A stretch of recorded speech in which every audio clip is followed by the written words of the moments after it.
What is your part? She's the main character. Sarah. Oh, you're Sarah. The woman that's Oh, you get. catatonic woman. Oh, you get catatonic, eh? Virtually every heavy metal band. Well, startling interview there. It's about a catatonic woman who takes over the world when everyone drinks her blood and goes MIMZABIM. We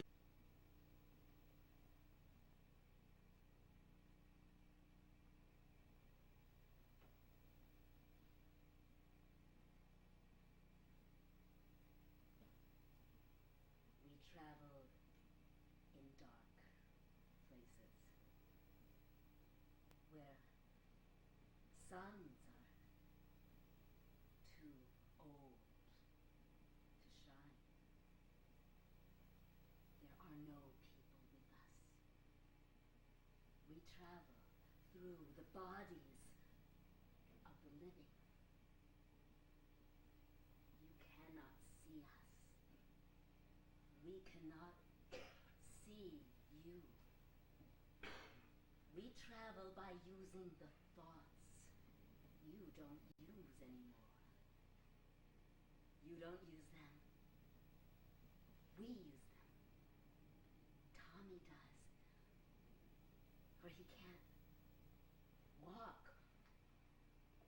or sing. Mary uses them. She uses doctors' memories. For she can't think. Jill uses them for she can't sleep. She uses the thoughts of nurses who change her dirty clothes and strap her arms down to feed her. Billy uses the thoughts of killers when they take him from the ice bath to the electricity machine. Sarah uses the thoughts of the people who watch her. She has no thoughts. She has no thoughts.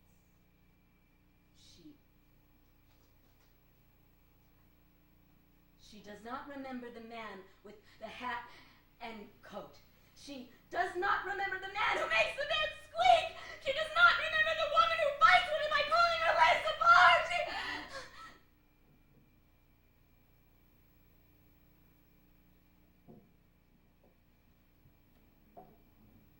She has lost the memory of her father. Well, actually, I didn't mend them, but I joined them together and gave them a little structure. You know structure, Sarah. Of course, they sort of hopped around funny, kind of sideways. You know sideways, Sarah? Boom, boom. You're so sweet and pretty.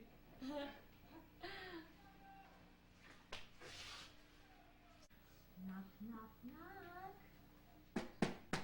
Knock, knock, knock. Who's there?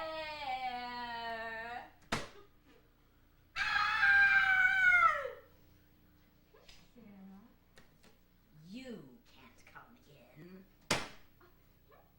Why not? Because they're not ready yet.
Double, double, toil and trouble, fire burn and cauldron bubble.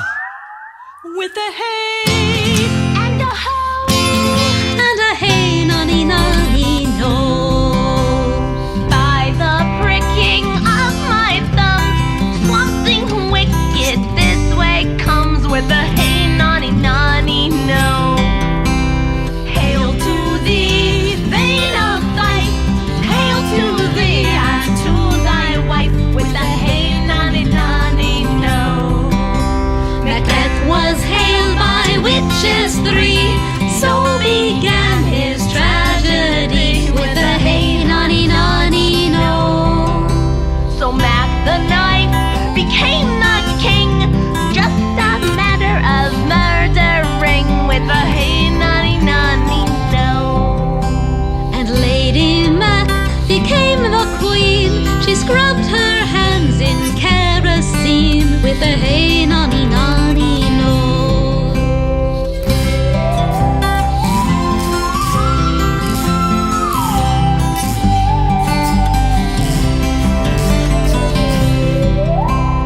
Mac was scared of Burnham Wood. He kept it back as best he could with a hey nonny nonny no. Macduff was not of woman born. He slew Macbeth one early morn with a hey nonny nonny no. Mac the knight met his fate. They hung his head upon a gate with a hey nonny nonny no. So if you want to keep your head, never stab a king in bed with a hey nonny nonny no. With the hay And a hoe. and a hey nonny nonny no.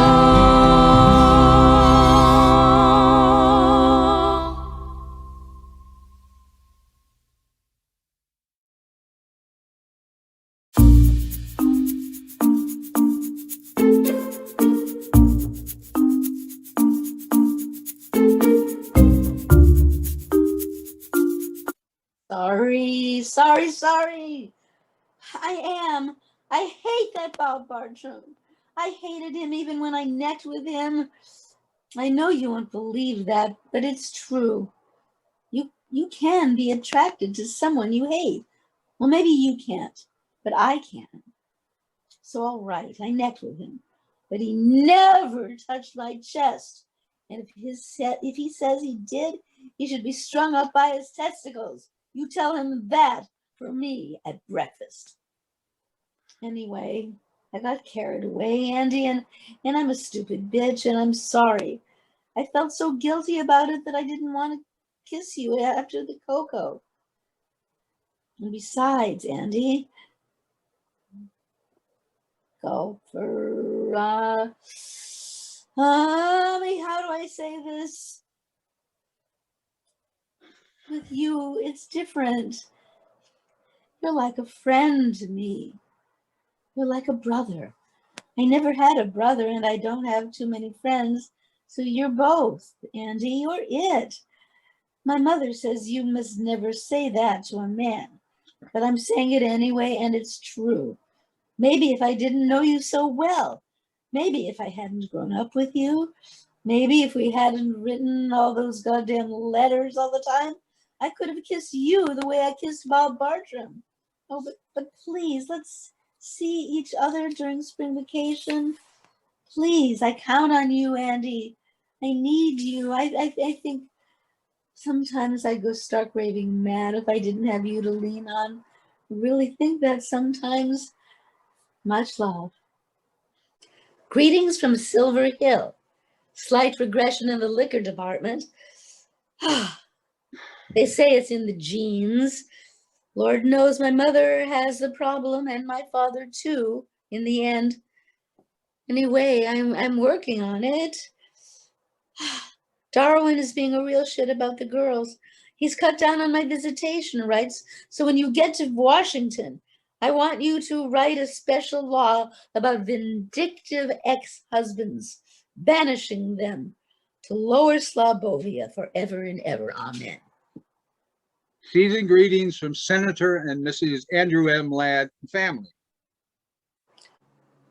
Season's greetings indeed. Is that all you can say to me after 40 years? I'm warning you, Andy, keep that shit up, and I swear I'll come down and moon the whole Senate. Sorry, my staff sent that out. Merry Christmas, old friend. How are you? Where are you these days? Living in New York, alone for a change. But the big question is, who am I these days? That's the toughie. I keep thinking about that strange old world we grew up in. How did it manage to produce both you and me? A stalwart, upright servant of the people, and a boozed out, cynical, lascivious old broad. The best and the worst, that's us. Oh, don't be so tough on yourself. Get back to your art. I'll try. Most of the things I did in life, I did with her partly in mind. And if I said or did an inauthentic thing, I could almost hear her groaning over my shoulder. But now she's gone. I really don't know how I'll get by without her. You'll survive, Andy. But the death of Melissa suddenly leaves a huge gap in my life. Oh no, Andy. I loved her even from the day I met her. When she walked into the second grade looking like the lost Princess of Oz. Oh, Andy, please, I can't bear it. I don't think I've ever loved anyone the way I loved her. She was at the heart of my life. And already I miss her desperately. I just wanted to say this to you and to her. Sincerely, Andy Ladd.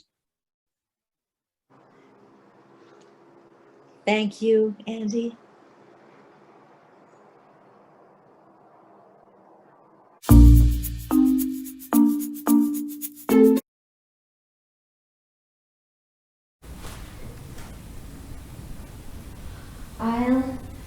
I'll tell you how the sun rose, a ribbon at a time.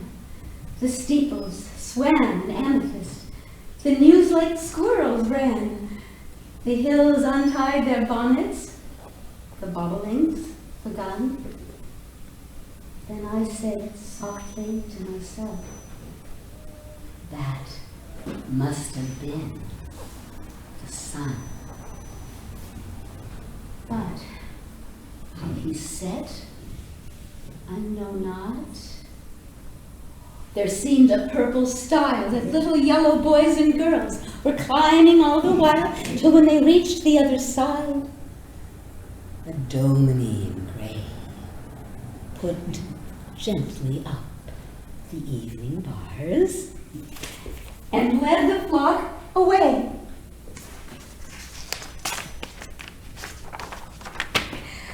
Mr. Higginson, are you too deeply occupied to say if my verse is alive? The mind is so near itself it cannot see distinctly. I have none to ask. Should you think it breathed and had the leisure to tell me, I should feel quick gratitude. If I make a mistake that you dared to tell me would give me sincere honor towards you, I ask you, if you please, sir, to tell me what is true, that you will not betray me. It is needless to ask, since honor is its own pawn. Emily Dickinson. The Springfield Republican, November 19th, 1862. The Gettysburg Address. 74 years ago, our fathers brought forth upon this continent a new nation, conceived in liberty and dedicated to the proposition that all men are created equal. Now we are engaged in a great civil war, testing whether that nation or any nation so conceived and so dedicated can long endure. We are met on a great battlefield of that war. We have come to dedicate a portion of that field as a final resting place for those who here gave their lives that that nation might live. It is altogether fitting and proper that we should do this. But in a larger sense, we cannot dedicate, we cannot consecrate, we cannot hallow this ground. The brave men, living and dead, who struggle here have consecrated it far above our poor power to add or detract. The world will little note, nor long remember what we say here, but it can never forget what they did here. It is for us, the living, Mother, to be dedicated here to the unfinished work which they who fought here have thus far so nobly advanced. It is rather for us to be here dedicated to the great task remaining before us, that from these honored dead we take increased devotion to that cause for which they here gave the last full measure of devotion, that we here highly resolve that these dead shall not have died in vain, that this nation under God shall have a new birth of freedom, and that government of the people, by the people, for the people, shall not perish from the earth.